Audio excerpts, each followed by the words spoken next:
नमः सिद्धेभ्यः। ॐ नमः सिद्धेभ्यः। जय श्री ओम नमः सिद्धेभ्यः।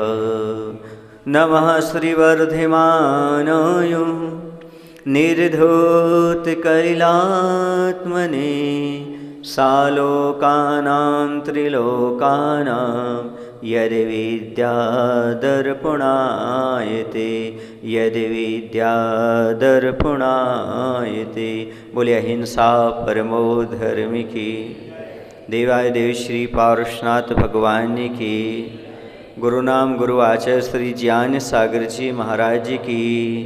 आचार्य गुरुदेव भगवान श्री विद्यासागर जी महाराज जी की।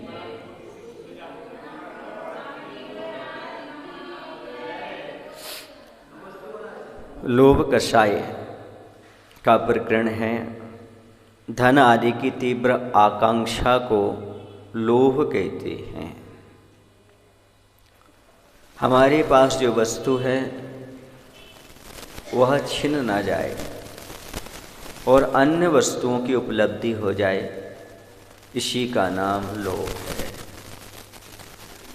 यह लोभ या तृष्णा सदा सुहागन भूख है।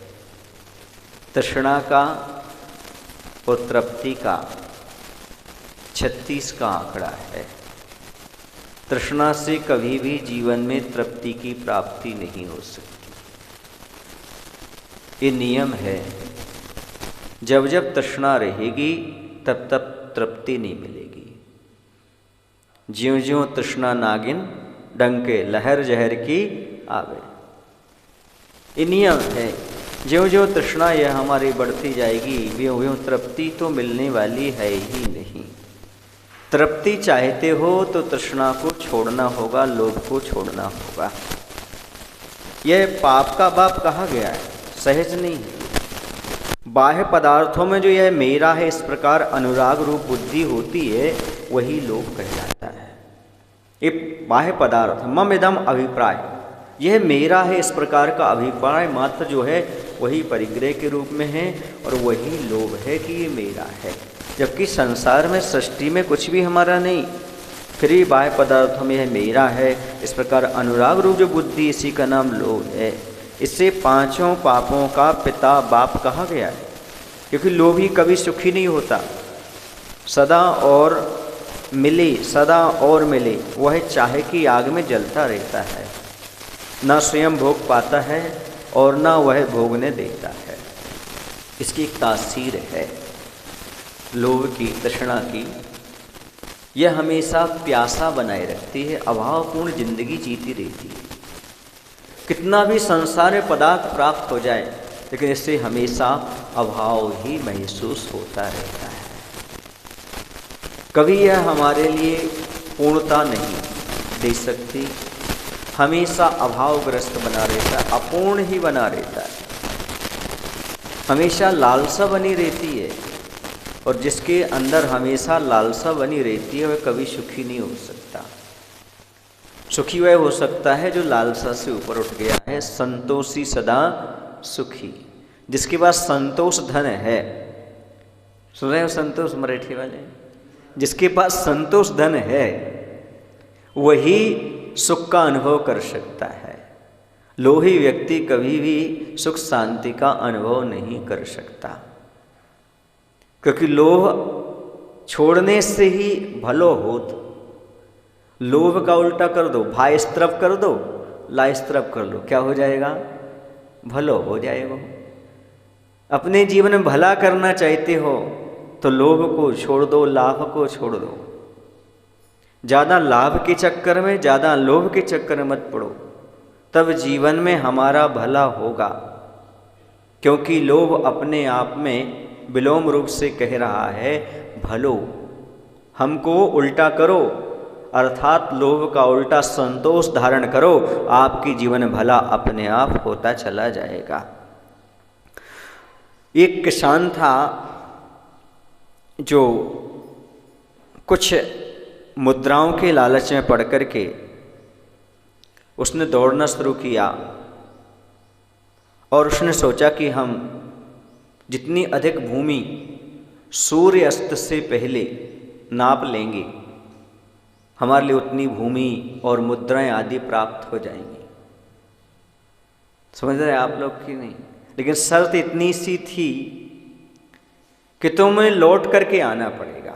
सूर्यास्त के पहले जहाँ से तुम दौड़ रहे हो, ये जितनी ज़मीन दिख रही, तुम दौड़ते जाओ, लेकिन शाम तक आपको वहीं पर लौट के आना पड़ेगा। और जितनी दूरी तय कर लोगे आप, उतनी ज़मीन आपको दे दी जाएगी। अब आप समझ लो, सामने वस्तु पड़ी हो और आदमी लेने जा रहा हो, तो जितना जितना लाभ होता जाता है आदमी को, उतना उतना लोभ बढ़ता जाता है।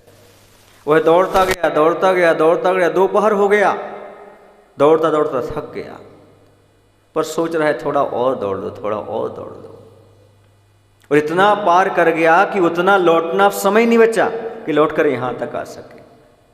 उसने वहाँ से चलना प्रारंभ किया, आधी दूर तक आ पाया और जमीन पर गिर गया और वहीं पर उसका मरण हो गया।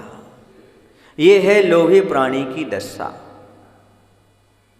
जितना लाभ उतना लोभ और बढ़ता चला जाता है। कभी वह जो प्राप्त है उसको पर्याप्त नहीं समझता, और जब तक प्राप्त को पर्याप्त नहीं समझता तब तक कभी सुखी नहीं हो सकता। संतोषी हमेशा जो अपने है पास वो है खास, जो हमारे पास है वो खास है। लेकिन लोभी व्यक्ति जो हमारे पास है वो खास नहीं, जो आगे दिख रहा है दूसरे के पास है वो खास है, उसे लेने की चेष्टा करता रहता है, इसलिए दुखी बना रहता है। मात्र चाहता वह हमें और प्राप्त हो जाए, इसलिए हमेशा दुखी बना रहता है। ये लोभ कसाय आदमी को दुर्गति में ले जाती है। ये लोभ कसाय आदमी को अपूर्ण और अभावग्रस्त बनाए रखती है। लोभी व्यक्ति नकटा होता है, इसका अर्थ आप समझे। नकटा होने का अर्थ ये है कि अपनी इज्जत को ही दांव पर लगा देता है। यह धन कमाने के चक्कर में धर्म को भी भूल जाता है, परिवार को भी भूल जाता है, कुल खानदान आदि को भी भूल जाता है। देखो ना, लॉटरी आदि खेलना ये सब किसका चक्कर है? लोभ कसाय का ही तो परिणाम है। लॉटरी सट्टा आदि के कारण स्वयं बर्बाद हो जाता है और अपनी इज्जत भी खो देता है। कुछ लोग ऐसे धंधे कर लेते हैं धन के लालच में पड़ करके कि मान प्रतिष्ठा खो जाते हैं, और कभी कभी तो जीवन से भी हाथ धोना पड़ता है। ऐसी स्थिति भी उनके जीवन में जेल की यातनाएं सहना पड़ती। इसलिए बहुत खतरनाक है। लोभ कसाय सारे पापों को उत्पन्न कराने वाली है। इसलिए कहते लोभ पाप को बाप बखानो। लोभ कसाय से कैसे बच सकते हैं? चिंतन करो, लोभ के दुष्परिणामों पर चिंतन करो। लोभी व्यक्ति कभी तृप्त नहीं होता। हजारों नदियों से समुद्र तृप्त नहीं होता, हजारों टन ईंधन से अग्नि तृप्त नहीं होती, और मुर्दों से कभी शमशान तृप्त नहीं होता। इसी दुनिया की सारी संपत्ति भी रख दो तो भी लोभी कभी तृप्ति का अनुभव नहीं करता। सागरोपम आयु को प्राप्त करने वाले इंद्र आदि के पास विभूति कम होती है क्या? स्वर्गों में भोग कम होते हैं क्या? कम से कम एक निकृष्ट देव के पास 32 तो देवियां होती हैं, परिकर होता है, उन्हें कोई धन धान्य की जरूरत नहीं, सब पड़ा रहता है, फिर भी उनमें लोभ कसाई पाई जाती है। नियम है प्रकृति का, जितना लाभ होगा उतना लोभ आदमी का बढ़ता चला जाएगा, कम होने वाला नहीं है। पहले वह करोड़पति था, लखपति था, फिर करोड़पति बनना चाहता है, करोड़पति बन गया तो अरबपति बनना चाहता है, अरबपति बन गया तो खरबपति बनना चाहता है। कभी भी उससे तृप्ति नहीं मिलती। हमेशा वह यही चाहता है कि हमारे लिए यह प्राप्त हो, हमारे लिए यह प्राप्त हो, हमारे लिए यह प्राप्त हो।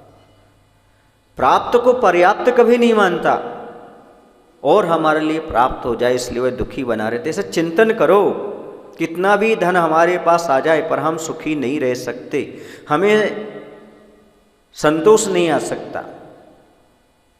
लोभ का ये दुर्गुण है, ऐसा चिंतन करिएगा। और ये सोचो, हमारी तो 60, 70, 80, 90 की उम्र है, इससे ज़्यादा कोई उम्र नहीं है।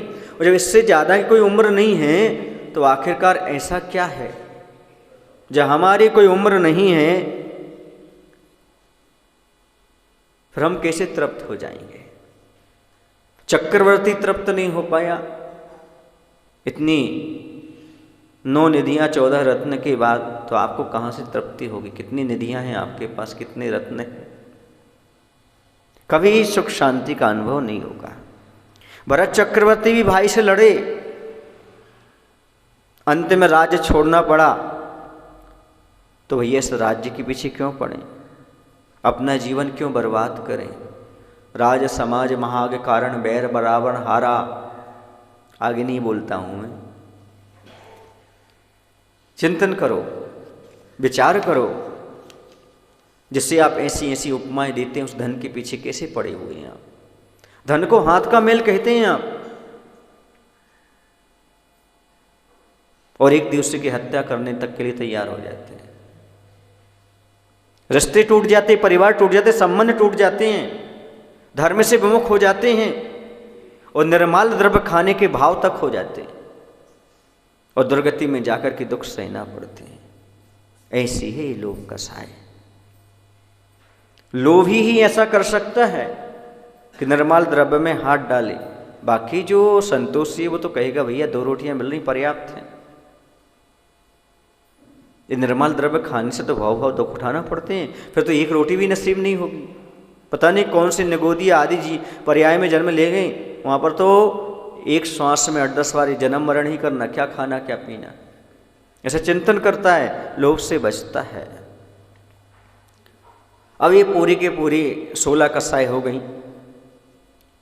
क्रोध, मान, माया, लोभ, अनंतानुबंधी, अप्रत्याख्यान, प्रत्याख्यान और संजुलन के भेद से 4 16 हो जाती हैं। अब इसके बाद आती 9 कसाई। 9 कसाई भी बोलते, इसको ईशत या किंचित कसाई भी बोलते हैं। जो किंचित कसाय का वेदन करावे उसे 9 कसाई कहते हैं, या इसे अकसाई भी कहते हैं। ये 9 हुआ करती हैं: हास्य, रति, अरति, शोक, भय, जुगुप्सा, स्त्री, पुरुष और नपुंसक वेद। ये भी कसाय हैं। हास्य किसे कहते हैं? जिस कर्म के उदय से हंसी आती है उसे हास्य कसाई कहते हैं। जिस कर्म के उदय से कहीं प्रीति रूप परिणाम होता है उसे रति कहते हैं, और जहाँ पर अप्रीति रूप परिणाम होता है उसे अरति कहते हैं। जैसे हमें यहाँ अच्छा लगता है, हमें वहाँ अच्छा नहीं लगता है, तो जहाँ अच्छा लग रहा है वो प्रीति रूप परिणाम है तो रति कर्म का उदय, जहाँ अच्छा नहीं लगा वहाँ पर अरति नाम कर्म का उदय। शोक, दुख में गहल भाव आ जाना, किसी बात को लेकर के हमेशा अंदर संकलेश बनाए रखना, शोक, जिस कर्म को उदय से शोक परिणाम हो। भय, जिस कर्म को उदय से भय हो उसे भय कसाय कहते। जुगुप्सा, जिसके माध्यम से ग्लानि उत्पन्न हो, घृणा उत्पन्न हो उसे जुगुप्सा कहते हैं। स्त्री वेद, पुरुष को भोगने की अभिलाषा, पुरुष वेद, स्त्री को भोगने की अभिलाषा। नपुंसक वेद, पुरुष स्त्री दोनों को भोगने की जो अभिलाषा उत्पन्न होती है, नपुंसक वेद। इस प्रकार से 9 कसाय हुआ करती हैं। एक कसायों का विवरण इतना ही पर्याप्त है, पूर्ण हो गया। आज अपन चलते हैं पाप के बारे में समझते हैं। कितने लोग हैं जो पाप को जानते हैं? पाप किसे कहते हैं भाई? किसे कहते हैं पाप? बुरे कार्य को पाप कहते हैं, अनैतिक आचरण को पाप कहते हैं। जो नीति न्याय से हट करके होता है, नैतिक नहीं होता, ऐसा जो अनैतिक कार्य है उसी का नाम पाप है, बुरे कार्य का नाम पाप है। जिस कार्य के करने से इस लोक में और परलोक में अनेक दुखों के, अनेक प्रकार के दुखों को सहन करना पड़ता है और निंदा अपयश को सहन करना पड़ता है, उसे पाप कहते हैं। निंदा भी, अपयश भी, और स्वभाव में भी और परभव में भी दुख मिले, ऐसी क्रियाओं का नाम पाप कहलाता है, ऐसे भावों का नाम पाप कहलाता है, ऐसे वचनों का नाम पाप कहलाता है। इसलिए ऐसे वचनों से, ऐसी क्रियाओं से, ऐसे भावों से डरो। ये पाप क्यों पढ़ाया जा रहा है? क्या जरूरत थी धर्म के क्षेत्र पर पाप का पाठ पढ़ाने की, पाप समझाने की? क्या आप पाप समझते नहीं है कि पाप जानते नहीं कि पाप करते नहीं है? फिर अलग से अध्याय पाप का रखने की क्या आवश्यकता थी? पूज्य मुनि श्री प्रशांत सागर जी महाराज से पूछना पड़ेगा कि आपने जिन सरस्वती, जिन्हें आप जिन सरस्वती कह रहे हैं, उसमें पाप शब्द क्यों डाला? तो वो बताएंगे आपको कि पाप से छुटकारा पाने के लिए आप पाप से छुटकारा पाओ, इसलिए पाप को समझना भी जरूरी है। कुछ लोग ऐसे हैं पाप करते हैं पर पाप नहीं मानते, पाप को पाप नहीं मानते। अच्छा ये बताओ, परिग्रह कौन से नंबर का पाप है? 5वें नंबर का। धन दौलत क्या चीज़ है? परिग्रह नहीं है। इसे आप अभी जाकर के यहाँ से कमाने जाएंगे कि नहीं जाएंगे? बोलो ना। पैसा क्या है? पाप। उसकी पूजा भी कर देते कुछ लोग तो, और की भी है आपने। कब? दीपावली को कुछ लोग हैं तो। अब बताइए आप, अब जिसकी पूजा कर रहे से पाप मानेंगे क्या आप? इस श्रद्धा है क्या आपको कि वो पाप है? अधिक कमाना पाप है, ये आप पाप मानते हैं क्या? झूठ बोलना पाप मानते हैं क्या? नहीं, आज तो हम अच्छा मुर्गा फंसा, हमने तो उसकी इतनी की सामग्री इतने में पकड़ा दी, आज तो अच्छा ग्राहक आया था, बहुत बुद्धू बनाया। आपने पाप माना कहाँ? किसी को चांटा लगाते तो क्या बोलते हैं आप लोग? अच्छा मारा, आज तो हमने उसको अच्छा मारा। पाप को पाप मानते कहाँ? हिंसा है वो, पर उसे पाप मान कहाँ रहे हैं आप? सेल टैक्स की, इनकम टैक्स की चोरी कर लेते, अरे वो तो ऑफिसर आके चले गए, हम तो बच गए, आनंद मनाते हैं आप। पाप करके आनंद, हिंसा करके आनंद, झूठ बोल करके आनंद, परिग्रह इकट्ठा करके आनंद, बैंक में बैलेंस बनाया अच्छे से, आज तो भैया 5 लाख और चले गए बैंक में। गद्दी पर सो रहा है पट्ठा, कोई दूसरा नहीं है, फिर भी अंदर गुदगुदी उठ रही, अब तो इतना हो गया, अब तो इतना हो गया, अकाउंट में इतना पहुंच गया, आनंद ले रहा है। मान कहा रहा है वो पाप को पाप? भैया ये तो बताओ, इसे तो समझाना पड़ रहा है। जब तक पाप को नहीं समझोगे, जब तक धर्म को समझोगे कैसे? पुण्य को समझोगे कैसे?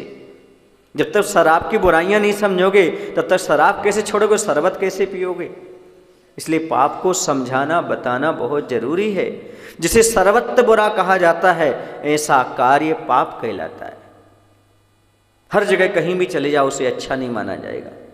चोर भी चोरी करने को अच्छा नहीं मानता, इसलिए छिप करके करता है। झूठ बोलने वाला झूठ बोलते समय इधर उधर देखता है, उसे पता है मैं झूठ बोल रहा हूं, पकड़े गए तो क्या करेंगे। हिंसा करने वाला भी थोड़ा सोचता है कैसे करूं कैसे न करूं। ये सब स्थितियां हैं, सब जानते हैं, सब जानते हैं ये कार्य बुरे हैं। लोग जी रहे हैं, जीते जी मर रहे हैं, और जानते हैं ये कार्य बुरे हैं, फिर भी रात दिन कर रहे हैं, रात दिन करते चल जाए। इसे समझना है। पाप की शाब्दिक परिभाषा ये है, पाति रक्षति आत्मानं स्वभादिति पापम। तद असद्वेद्यादि, जो आत्मा को शुभ से बचाता है वह पाप है। आया आपको समझ में? साता वेद यानी सर्वासिद्धि ग्रंथ में आचार्य पूज्यपाद स्वामी कहते हैं कि पाति रक्षति आत्मानं स्वभात इति पापम, जो हमें अच्छे कार्यों से बचा ले। बचा ले मतलब दूर रख दे। आप आ रहे थे मंदिर, अंतराय पड़ गया, ये पाप। जिसे आप शोर शूटक भी कह देते हैं, है ना, वो भी पाप के उदय से आती है, समझो। पर क्या करें, संसार में लौकिकता है ना। पुत्र रत्न की प्राप्ति हुई तो खुशियां मनाते हैं, किसी की गमी हुई, गमी समझते हो, घर में एक सदस्य की कमी, उसी का नाम गमी, तो उसमें आप दुख मनाते हो। लेकिन धर्म तो दोनों से छूटता है ना। बच्चे का जन्म हो तो 10 दिन धर्म छूटता है, क्या लग जाती, सोर लग जाती है ना। हाँ, पूजन अभिषेक नहीं कर पाते, दान नहीं दे पाते। और किसी का मरण होता तो 12 दिन तक अभिषेक पूजन आदि नहीं कर पाते, दान नहीं दे पाते, दोनों हैं। लेकिन एक पुण्य का उदय है सो पुत्र हुआ, ऐसा माना जाता है, और पाप का उदय हुआ तो फलाने व्यक्ति का स्वर्गवास हुआ। माने कोई स्वर्ग चला गया तो आपको दुख हो गया, नहीं चाहते कि आपके संबंधी स्वर्ग जैसा आनंद लें। बड़ी विडंबना है, सत्य को स्वीकार करना हर किसी की बस की बात नहीं है। तो हमें जो धर्म से बचा ले वो पाप है। जैसे चातुर्मास चल रहा है, कुछ लोग चातुर्मास में लाभ नहीं ले पाए, प्रवचन का, आहार दान का, पूजन आदि का, समझो उनके तीव्र पाप का उदय है। एकांत से उसका दोष नहीं है, इतने पाप का उदय था कि उसके भाव ही नहीं हुए कि हम प्रवचन सभा में पहुंच जाएं या चौके में हम आहार दान दे लें, इच्छा ही नहीं हुई। किसने बचाया उसको? धर्म से, पाप ने। चिंतन करो, समौषण में, समौषण के बाहर नाट्यशालाएं रहती हैं जहां पर देवियां नृत्य करती रहती हैं। प्रश्न ये उठता है कि जहां पर वीतरागता की उपासना करने के लिए जा रहे हैं वहां बाहर नाट्यशालाओं की क्या आवश्यकता है?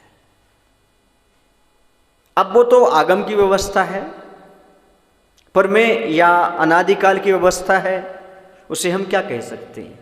लेकिन मेरा चिंतन कहता है कुछ ऐसे पापी भी समोषण की ओर जाएंगे, कहीं भगवान को ना देख लें, समोषण अपवित्र ना हो जाए, इसलिए उन्हें नाट्यशाला में उलझा दिया जाता है। यहीं बैठे रहो, नृत्य देखते रहो, तुम भगवान के चरणों में पहुंच ही नहीं पाओगे।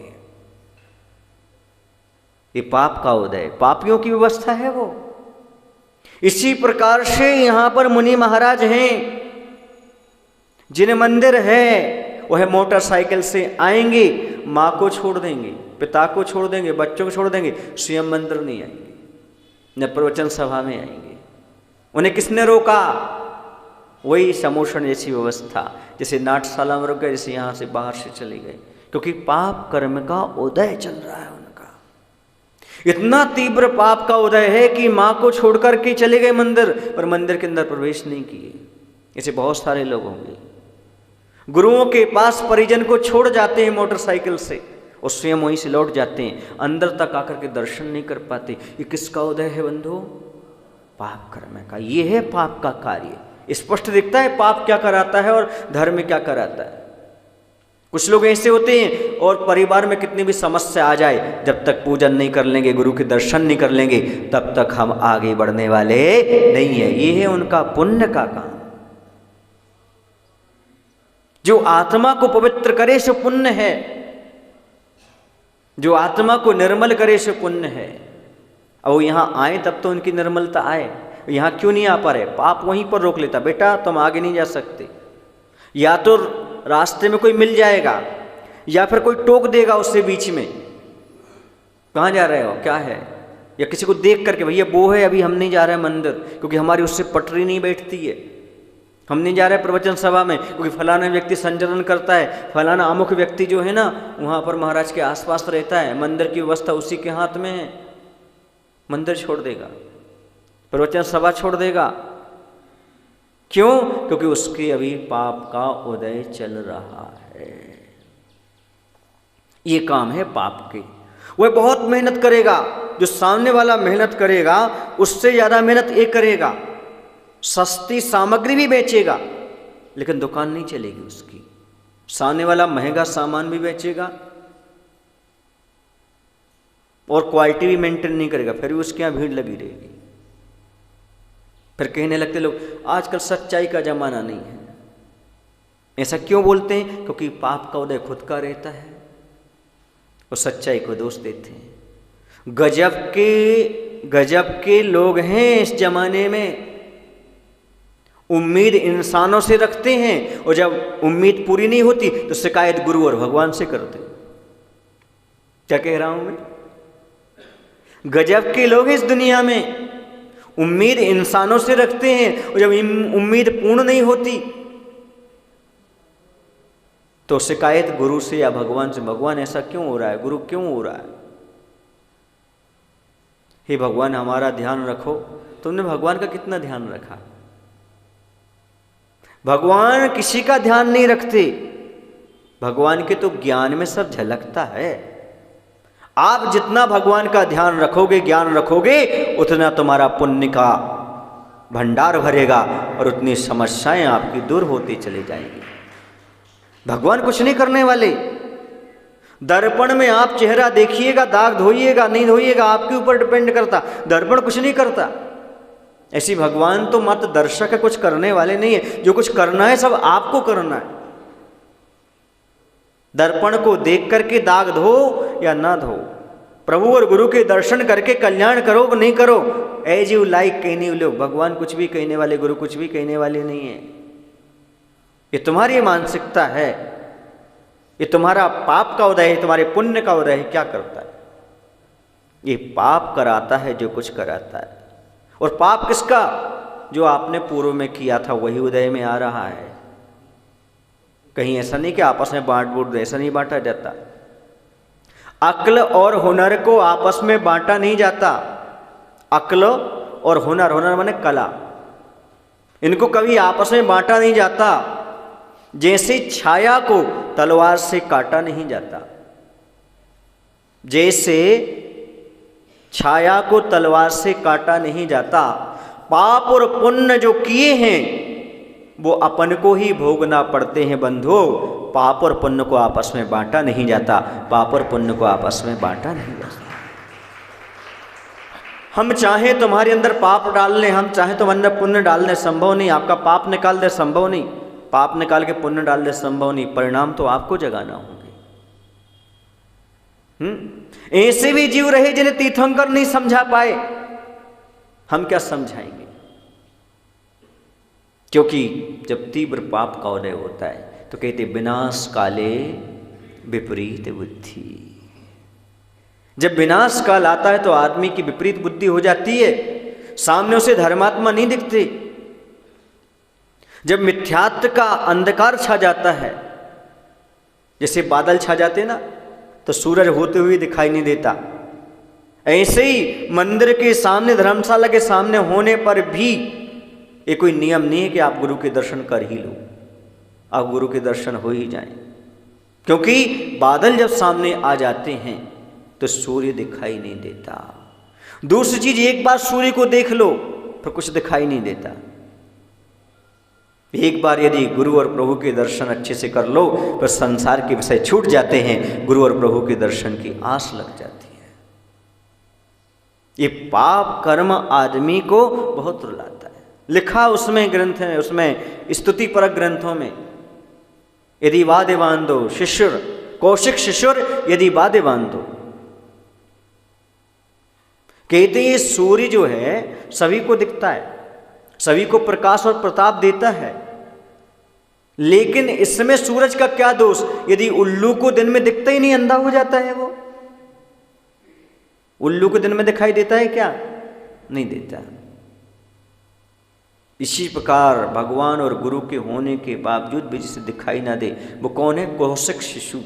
कौशिक माने उल्लू, शिशु माने पट्ठा, उल्लू का बच्चा।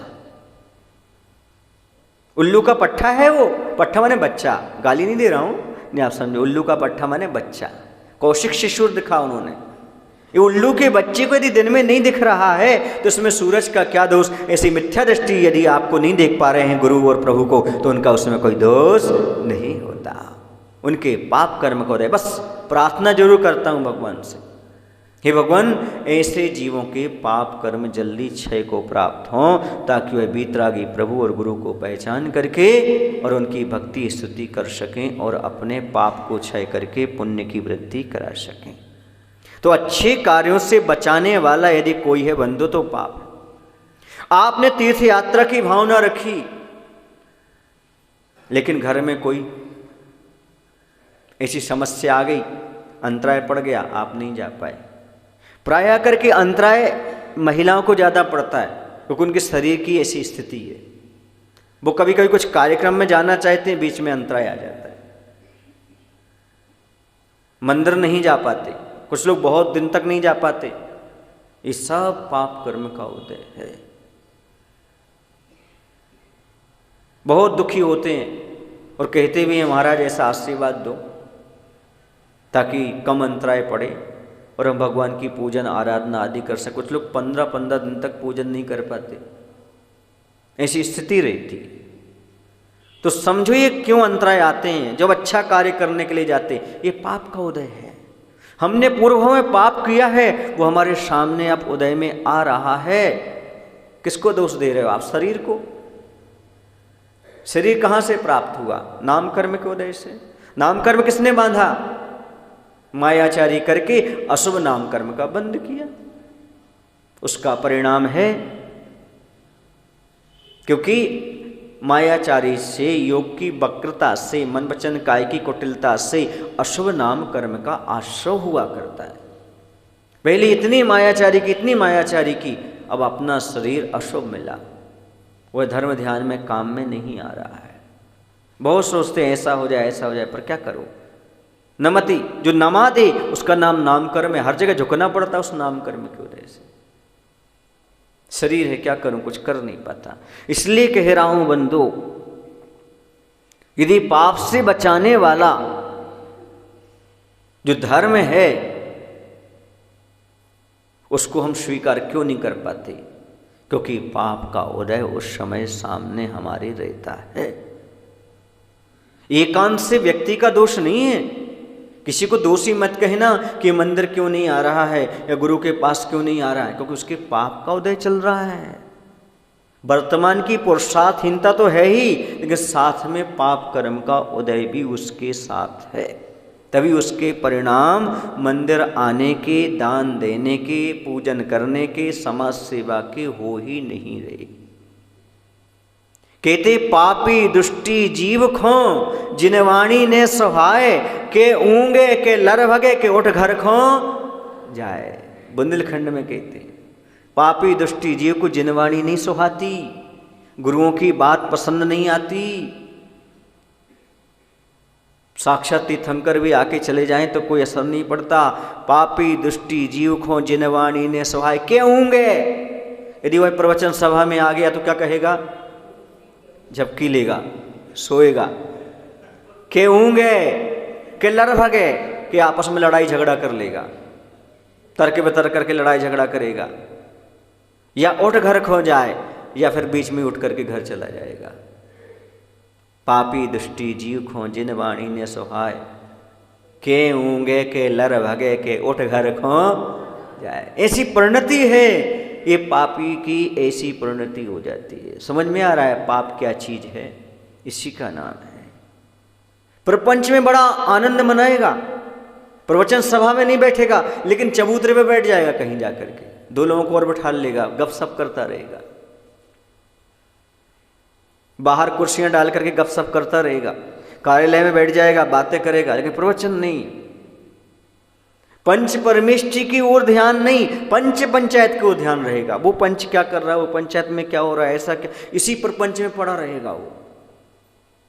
लेकिन पंच परमेष्ठी की आराधना नहीं कर पाएगा, प्रवचन सभा में आनंद नहीं ले पाएगा, पुण्य की वृद्धि नहीं कर पाएगा। एक तो पाप का उदय है, सो हीन भावना में जी रहे हैं, और हीन भावना के साथ रहोगे तो और पाप का बंध होता चला जाएगा। समझ रहे हैं आप लोग? एक बार एक सज्जन आचार्य जी के पास आए और बोले, आचार्य जी बहुत दिन हो गए हमारे यहाँ किसी साधु का पड़गाहन नहीं होता। आचार्य मुस्कुरा करके बोलते हैं, जितना पुण्य तुम्हें मिल रहा है किसी को नहीं मिल रहा है तो अभी अंतराय कर्म का उदय, लेकिन वर्तमान में जो पुण्य मिल रहा है वो किसी को नहीं मिल रहा है। ये समझो कि जितनी देरी से आहार होंगे उतने तुम शुद्ध भोजन करोगे और शुद्ध परिणाम रखोगे और सुबह से पड़गान की इच्छा रखोगे, पुण्य बढ़ेगा कि कम होगा? बोलो ना। पर आदमी का धर्म क्षेत्र में सकारात्मक सोच आता ही नहीं। जब आता तो कौन सा सोच आता है? नकारात्मक सोच ही आता है। बहनें बोलती भैया लोग बोलते, व्रती लोग, आचार्य जी आप बहुत दिनों बाद हमारे यहाँ आहार में आए। बोली हाँ, तुम्हारा पुण्य बढ़ाया। जैसे मान लो आज आहार हो गया आपके यहाँ, फिर आप निश्चिंत हो जाते, हो गए। लेकिन जब तक नहीं हो तब तक क्या बना रहता, आज आहार होंगे, आज पड़गहन करे थे, भाव होंगे, शुद्ध होंगे। पर आदमी इसको ये समझता मैं परेशान हो रहा हूँ। यदि इसको परेशान समझते हो तो फिर दान ही नहीं है, ये तो हर्ष उल्लास है, जितने दिन मिलता जाए उतना अच्छा है। अच्छा ये बताओ, आपके यहाँ रोज मान लो दुकान खोले और रोज वृद्धि हो धन की, तो आप बंद कर दोगे क्या? बोलो ना, नहीं। क्यों? क्योंकि वृद्धि होती चली जा रही, वृद्धि होती चली जा रही है। मुनि महाराज ये सर्दी गर्मी क्यों सहन करते हैं? ये परिचय है उनके लिए, ये इनका क्या बोलते हैं आप, इनकम के समय है ये। परिचय सहन करेंगे सर्दी गर्मी आदि के लिए तो उनका कर्म की नजरा होगी। और मोक्ष मार्ग पर क्यों बढ़े मुनि महाराज बताओ? कर्म की नजरा हो। और आप दान क्यों देते हो? पुण्य का संचय हो और कर्म की नजरा हो। बोलो ना, क्यों दान के भाव बनाते हो? बोलो आप। पूजन अभिषेक क्यों करते हो? पुण्य की वृद्धि हो और कर्म का क्षय हो। ये जिस माध्यम से होता चला जाता है वही हमारे लिए सही साधन हुआ करता है। पर क्या करें, पाप कहता है अब कितना करूं कितना करूं, पाप बार बार उसको रोकता, अब ऐसा मत करो, वैसा मत करो। सर्दियों में आपके मन में कई बार इच्छा होती होगी, पूजन करने थोड़ी लेट चलेंगे, प्रवचन में थोड़े लेट चलेंगे, होती कि नहीं होती? क्योंकि पाप कहता अभी रुक जाओ, अभी रुक जाओ, ये 10 मिनट पहले पहुंच जाओगे तो पुण्य बढ़ जाएगा। तो ये सब पाप कर्म करवाता है। ऐसा कोई व्यक्ति यहां नहीं है जिसके पाप का उदय नहीं चल रहा है, पर किसी के कम चल रहा है, किसी के अधिक चल रहा है। कुछ ऐसे हैं जो पाप का उदय चलते हुए पुण्य भारी हो जाता है तो यहाँ से आते आते मंदिर भी कर लेते और प्रवचन सभा में भी आ जाते हैं। कुछ लोगों का पाप का उदय ऐसा काम करता है, भारी हो जाता है, मंदिर के दर्शन करा के वहीं कहीं लौटा देता है। न तो अभिषेक की भावना हो पाती, न पूजन की भावना हो पाती और न प्रवचन की भावना हो पाती। जब इतना तीव्र पाप का उदय चल रहा है तो आपको क्या करना चाहिए? आपको उस पाप को क्षय करने का प्रयास करना चाहिए। और वो क्षय कैसे होगा? जब पुण्य आएगा तब क्षय होगा। नाली का पानी कैसे साफ होगा? जब साफ पानी डाला जाएगा। तो पाप कैसे क्षय को प्राप्त होगा? जब पुण्य की वृद्धि होगी। जितनी अधिक पुण्य की वृद्धि होगी उतना अधिक पाप की गंदगी निष्कासित होती चली जाएगी। और पानी डालो ताकि गंदगी बाहर निकले, और पानी डालो ताकि गंदगी बाहर निकले। समझ में आ रहा आपको कि नहीं आ रहा है? ये परिणाम बहुत उत्कृष्ट हैं, बहुत महत्वपूर्ण है अपने जीवन में। धर्म और कोई चीज नहीं है, अपने परिणामों की निर्मलता है। जितने हम पाप से बचते जाएं उतना हम धर्म करते जा रहे हैं, ये समझिए आप। वरना आहार बनाना और देना ये धर्म क्यों हो जाता? उस समय परिणाम कैसे रहते?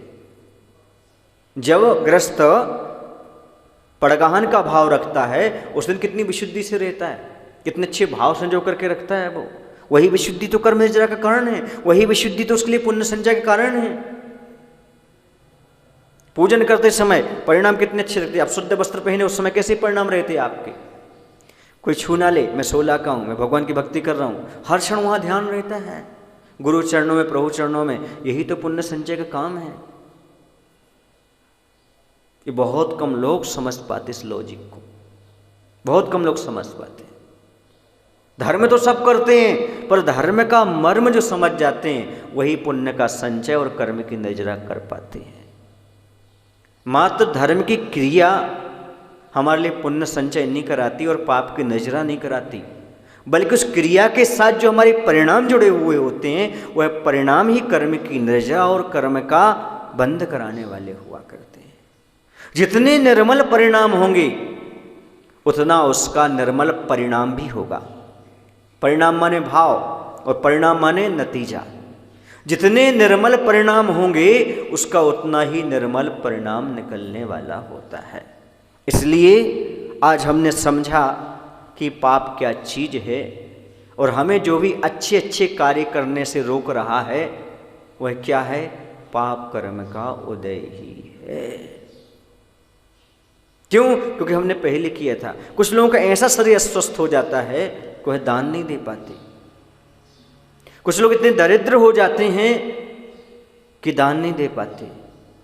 ये सब कौन करा रहा है? पाप कर्म का उदय चलता रहता है। उस समय क्या करना चाहिए? पाप के उदय में, पाप के उदय में धर्म करने का प्रयास करना चाहिए। कितना ही पाप कर्म है, जितने अधिक पाप कर्म का उदय चल रहा है उतना धर्म की ओर बढ़ो, क्योंकि जितनी धन की कमी आ रही है उतने कमाने की ओर बढ़ते हैं आप लोग की नहीं, और कमाओ और कमाओ, क्योंकि धन कम पड़ रहा है। जितनी गंदगी हो उतनी सफाई की इच्छा होती है, पानी डालने की नहीं होती। ऐसे ही पाप की गंदगी को साफ करने के लिए पुण्य का स्वच्छ जल इकट्ठा करने का प्रयास करो। आज इतना ही पर्याप्त है। बोलो महावीर भगवान की जय। आचार्य विद्यासागर जी महाराज की जय। सोना चांदी छोड़ के गुरु हो गए